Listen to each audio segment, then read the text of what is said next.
हरे कृष्णा।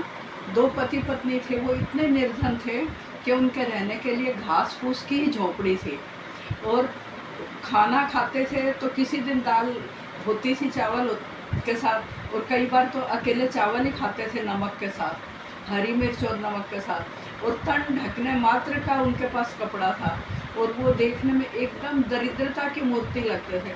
लेकिन वो भगवान कृष्ण के परम भक्त हैं। उनकी जीविका का साधन ये था कि वो जंगल से लकड़ी तोड़ कर लाते थे और जितने की बिकती थी उसी से उनका गुजर बसर होती थी, और दिन रात भगवान के ध्यान में लीन रहते थे, भगवान का नाम जपते रहते थे। इधर देवर्षि नारद ने कहा भगवान को कि भगवान, आपके जो अनन्य भक्त हैं उनको आप लक्ष्मी क्यों नहीं देते? तो भगवान बोले, मैं तो देता हूँ लेकिन कुछ मेरे अठेले भक्त हैं जो लेते नहीं हैं, मैं क्या करूँ नारद? तो नारद जी बोले, भगवान, लक्ष्मी के बिना तो जीना बड़ा मुश्किल है, भक्ति करने में लक्ष्मी सहायक होती है भक्तों की।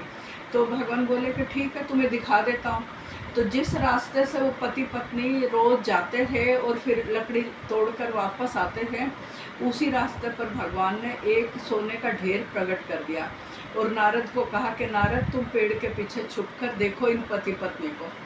अब वो पति तो शारीरिक रूप से ज़्यादा स्वस्थ होते हैं, तो वो तो आगे आगे चल रहे थे और पत्नी थोड़ा पीछे पीछे आ रही थी। तो पति ने देखा कि सोने का इतना बड़ा ढेर है, तो उसने फटाक से लकड़ी जमीन में फेंकी और दोनों हाथों से मिट्टी से ढकने लगा सोने को। अभी वो आधा भी नहीं ढक पाया था, कुछ ढक दिया था, कुछ सोना दिखाई दे रहा था, तब तक उसकी पत्नी पास में आ गई और वो आकर कहती, स्वामी क्या कर रहे हो, मिट्टी के ऊपर मिट्टी क्यों डाल रहे हो?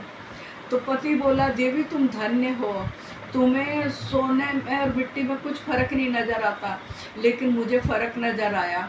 तो पत्नी बोली, स्वामी ये पृथ्वी का मल ही तो है, ये बस पीला मल है, इसमें फ़र्क क्या है?